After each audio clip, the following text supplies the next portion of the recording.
Buen día. Estos son 15 minutos de amor propio. Mi nombre es Patricia Álvarez y te doy la bienvenida a tu podcast. Tener una estructura religiosa, moral, ética, una filosofía de vida es muy importante para tu familia. Hay muchas personas que dicen, yo crecí de esta manera o me inculcaron esto y no me gustó. Entonces no lo voy a hacer con mis hijos. Es algo que escuché a lo largo de mi vida. Sin embargo, no sé, a nivel instintivo yo creo, porque lo pensé desde muy joven, yo siempre pensaba, no importa, pero no importa que te guste o no te guste, siempre y cuando no sea abrasivo, es decir, algo que te haya violentado o, o que te haya marcado de una manera violenta físicamente, porque hay personas que utilizan la religión de una manera física, que la verdad es una minoría. Pero bueno, el caso es que aunque no te guste, tienes de dónde partir para decidir. Todo lo contrario que cuando creces, am, pues ¿cómo les diré? En un desconocimiento. Me voy a explicar mejor. Yo crecí bajo un catolicismo social muy restrictivo, muy castrante, muy dominante, eh, pues la verdad desagradable. La manera en la que el colegio manejaba la religión de una manera tan restrictiva, prohibitiva, eh, sombría, lúgubre. No lo puedo describir de otra manera. Todo era malo. Eh, Pensar era malo, sentir era malo. Y de una manera en la que se te inculcaba que Dios te iba a castigar. Eso era en la escuela. Sin embargo, en casa eh, era un poquito más de libertad. O sea, sí, mi familia es católica practicante, pero no éramos como tan estrictos. O sea, hubo temporadas en las que sí íbamos a misa todos los domingos. Bueno, mi mamá nos llevaba a misa todos los domingos. Mi papá no. Mi papá nunca fue practicante. Además de que mi papá viene de una familia, pues no sé cómo llamarlo. Bueno, algunos de sus hermanos practicaban diferentes tipos de cristianismo. Así que tuvimos apertura al culto desde muy pequeñas. Y desde muy pequeñas se nos inculcó. Cuando tú crezcas, tú vas a decidir si te quieres quedar en el catolicismo o si quieres buscar alguna otra opción. O sea, siempre fue opción. Nunca era sí, o sea, no puedes voltear a ver otro culto. De hecho, una vez hubo una situación complicada en la escuela porque asistimos a la boda de mi tío y del hermano de mi papá, ni modo de no ir. Nada más que mi tío se casó bajo el adventismo. Así que mi hermana lo platicó, porque además se casó en domingo. Entonces la religiosa la regañó desde un inicio por mentirosa, por haber dicho que la boda había sido en domingo, porque en el catolicismo no hay bodas en domingo. Entonces le dice, pues es que fui a la boda de mi tío ayer, porque tenía sueño. Y le dice, no seas mentirosa. Pues es que se casó ayer. Y le dice, no hay bodas en domingo. Pues sí, cómo no, yo fui a la boda ayer. Total, esto fue escalando hasta que las religiosas, pues hubo una reprimienda para mis papás de cómo era posible que nos llevaran a otro culto, ¿no? Y mi papá le dijo, pues ni modo que no vaya a la boda de mi hermano, o sea, para ellos era inconcebible, pero para las religiosas también. Y cuando lo platicaban en casa, para mí era, pues es que, ¿por qué hacen tanto rollo, no? O sea, ¿dónde está la maldad? ¿Dónde está el pecado? ¿Dónde está el peligro, no? O sea, además, pues no éramos tontas. Yo tendría, no sé, 8 o 9 años más o menos, sí, como 8 años. Mi hermana tendría 7. Y ya sabíamos que aunque no era nuestra misma religión, tampoco era mala. O sea, me acuerdo que mi hermana se fascinaba con el adventismo, maneja el sabbat. Ellos tienen el culto los sábados. Entonces, no tienen escuela dominical como la mayoría de las escuelas cristianas. Ellos la tienen los sábados. Entonces, alguna vez la esposa de mi tío, bueno, mi tía, que después fue mi tía, invitó a mi hermana a la escuela sabatina. Y entonces mi hermana estaba fascinada porque era muy bonita. O sea, te contaban, por ejemplo, los pasajes bíblicos, em, pues con mucho colorido y con cantos. Y me acuerdo en aquel tiempo era como con figuritas de peyón, te estoy hablando que eran los 80s, no había mucha tecnología educativa, pero era muy lindo, nada comparado con el tipo de catolicismo que nosotros, o el tipo de catecismo dentro del catolicismo que estábamos nosotros llevando en el colegio, donde era todo impositivo, tenía que ser de memoria pues hasta te asustaban, es que si no te lo aprendes, ¿no?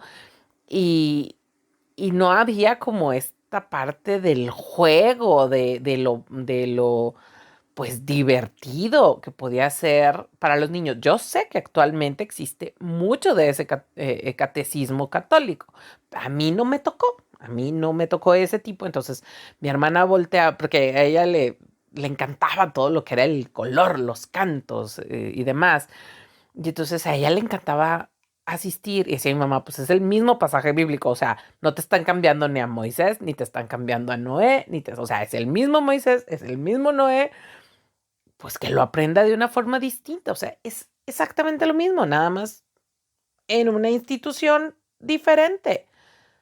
Pero no por eso la niña va a dejar de creer o está cometiendo pecado. ¿Por qué va toda esta historia? Porque no no hay algo malo en ver otras opciones, no te hace un pecador, pero lo que para mí sí es muy importante es que de inicio tus hijos tengan una estructura religiosa, la que tú decidas, la que tú practiques o no, pero que sí se las menciones, porque a partir de esa estructura mental, ética, religiosa, moral, ellos van a decidir qué está bien y qué está mal para ellos. Van a empezar a cuestionar. Oye, ¿sabes qué? Yo cuestiono la institución. Yo no estoy de acuerdo con cómo funcionan algunas estructuras católicas o no estoy de acuerdo cómo funciona el cristianismo o no sé. Pero ya tienes un conocimiento y en base a ese conocimiento puedes discernir y decir, sí, no, esto es para mí, esto no es para mí, esto no es para mí en este momento. Yo como católica practicante de toda mi vida, ya lo había comentado aquí, yo duré 20 años sin comulgar. Yo decidí separarme de esa parte del catolicismo, aun cuando nunca toqué mi fe. Eran dos cosas distintas. Mi fe siempre estuvo intacta. Mi controversia personal era con la institución. Y ahora, en mis 40, regreso a la institución de una manera diferente también, porque me he dado cuenta que no toda la institución es como en la que yo crecí. Así que, pero hay una estructura de inicio. Entonces, veo ahora a los hijos de personas de mi generación que al igual que yo estaban como peleadas con la estructura, pero ellos decidieron no inculcar ninguna estructura. Y entonces los veo perdidos. Porque aunque estuvieras o no de acuerdo, tu fe y tu estructura religiosa te da bases y también te da una seguridad en ciertos momentos de la vida. Y el cuestionarte te da conocimiento, te da apertura, te da muchas cosas. Yo tuve esta gran ventaja de vivir los dos mundos, ¿no? Desde un catolicismo castrante y castigador, pero al mismo tiempo la apertura en casa de decir, a ver, no es todo lo que existe, están estas otras opciones, esto es lo que te estamos dando a ti, cuando seas grande y cuando tú pienses por ti misma, tú vas a decidir. ¿Sí? Nunca fue una imposición. Tanto que cuando llegué a mis 20 dije, ok, no me voy a cambiar de religión, pero decido no seguir con esta de una manera, ¿cómo les diré? Devota y practicante.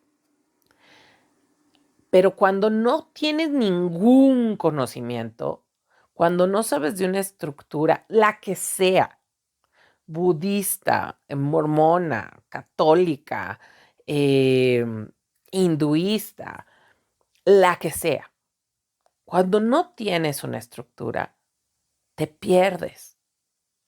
Y te pierdes también emocionalmente. La fe es una gran herramienta emocional y hasta psicológica. ¿Sí? No es extraño que la mayoría de los líderes religiosos estudian psicología. Los sacerdotes estudian psicología, los ministros estudian psicología, los pastores estudian psicología, los rabinos estudian psicología. Sí. Algunos como carrera y otros estudian la estructura mental, la estructura emocional, porque van a ser líderes emocionales de sus comunidades. Entonces, estas herramientas van de la mano, la parte de la fe con la parte de la moral, de la ética, porque tú puedes estar o no de acuerdo con las escrituras o puedes estar o no de acuerdo con la estructura de tu iglesia o tu comunidad o tu religión, pero sabes perfectamente que lo principal que te inculcan es el bien y el mal. Es lo que está bien y lo que no está bien. ¿Sí? Lo básico, lo del sentido común. Ya cuando se van a un poquito el radicalismo de tampoco puedes beber, tampoco puedes bailar, tampoco puedes tocar a un miembro del sexo opuesto. Ahí ya, es de cada quien, ¿verdad? Y no lo voy a juzgar, pero ya nos estamos yendo a un punto un poco más radical. Yo me refiero a la base, qué está bien y qué está mal. Y cuando puedo yo confiar en un ser superior, ¿sí? Y eso me permite, número uno, sentirme segura.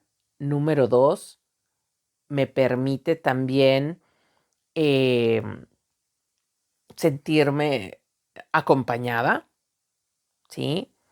Y eso me da fortaleza. De decir, ok, puedo, porque no estoy sola. Tengo una energía superior, tengo un ser supremo que me acompaña.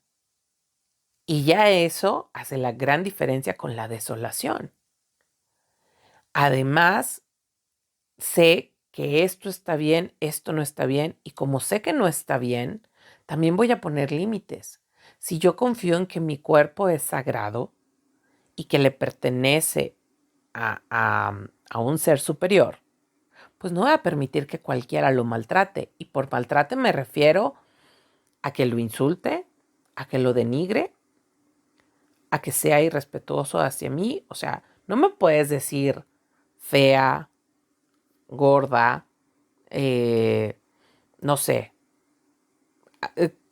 cosas ofensivas a mi cuerpo cuando yo respeto mi cuerpo porque mi cuerpo le pertenece a Dios. Entonces no voy a permitir que lo insultes o lo denigres de esa manera. Si te fijas, cuando ponemos a un ser superior delante de, las cosas cambian. Y entonces dices, a ver, voy a poner hasta aquí un alto. Me voy a respetar, me voy a cuidar, pero también voy a crecer porque algo más me acompaña. La estructura es importante. No la dejes de lado. Compártelo con las personas que están a tu alrededor, pero sobre todo no te avergüences de tus creencias y tu estructura. No se trata de evangelizar, simplemente se trata de aceptar en lo que crees y en lo que te apoyas. Este es un tema con lo que vamos a continuar, pero te recuerdo que estos fueron 15 minutos de amor propio. Mi nombre es Patricia Álvarez y nos escuchamos el día de mañana.